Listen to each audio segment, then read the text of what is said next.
ఈరోజు పొద్దున్నే లేచి కళ్ళు పులుకుంటూ బండి తీసుకొని రోడ్డుపైకి అయితే వచ్చాను. వచ్చిరగానే పెద్ద జలకే తగిలింది. ఇంకా దీని గురించి చివరిలో చెప్తాను. ఇంకా మార్కెట్లోకి అడుగు పెట్టగానే సమయం వచ్చి 6 గంటల పైన అవుతుంది. మొత్తం మన మండీలు మొత్తం అన్ని చెక్ చేసుకొని వచ్చాను. ఇంకా ఏమి దిగుమతులు ఏమైతే మొత్తం అంతా తెలియజేస్తాను. లైక్ కొట్టే చూసేయండి. ఇంక ఈరోజు 28వ తారీఖు డిసెంబర్ నెల 2025 ఆదివారం. ముందుగా ఈరోజు మదనపల్లిలో దిగుమతులు చూసుకుంటే దిగుమతులు అనేటివి ఈరోజు చాలా మండీల్లో తగ్గాయి. కొద్ది మండీల్లో మాత్రమే రోజు మాదిరి అయితే దిగుమతులు అయితే కనబడుతున్నాయి. ఏదో ఒకే ఒక మండీలో కొద్దిగా పెరిగినట్లయితే కనబడుతుందండి. అంతకు మించి పెద్ద మార్పులు అయితే లేవు.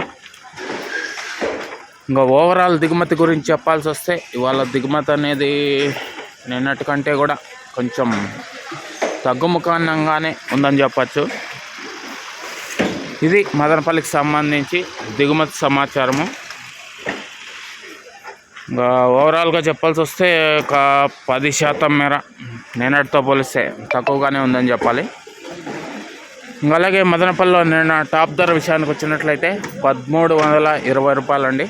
అలాగే మొలకల చెరువుకు సంబంధించి చూసుకుంటే 1130 రూపాయలు. ఇది మదనపల్లికి సంబంధించి దిగుమతి సమాచారము. నేను టాప్ ధరల వివరాలు. ఇంకా ఈరోజు మదనపల్లిలో ఎలాంటి ధరలు ఉంటాయి ఏమి ఎట్లా అనేసి అయితే మీకు నెక్స్ట్ వీడియోలో తెలియజేస్తాను. ఆ వీడియోని త్వరగా చూసేయాలనుకుంటే అందరూ లైక్ కొట్టేయండి. కొత్త వాళ్ళు సబ్స్క్రైబ్ చేసుకొని బెల్ బటన్ అయితే ఆన్ చేసి పెట్టేసుకోండి. అలాగే మన ఛానల్కి మరింత సపోర్ట్ అందివ్వాలి అనుకునే వాళ్ళు జాయిన్ బటన్ ఉంటుంది, జాయిన్ అయిపోయి మీ సపోర్ట్ని అయితే తెలియజేయండి. ఇంకా రోడ్డు పైకి రాగానే ఏం జరిగిందంటే ఆటోను గుద్దయిపోతూ ఉన్నాను. ఒళ్ళంతా జలదరిచ్చేసింది. పెద్ద షాకే అండి. తప్పించుకున్నాను. Thank you.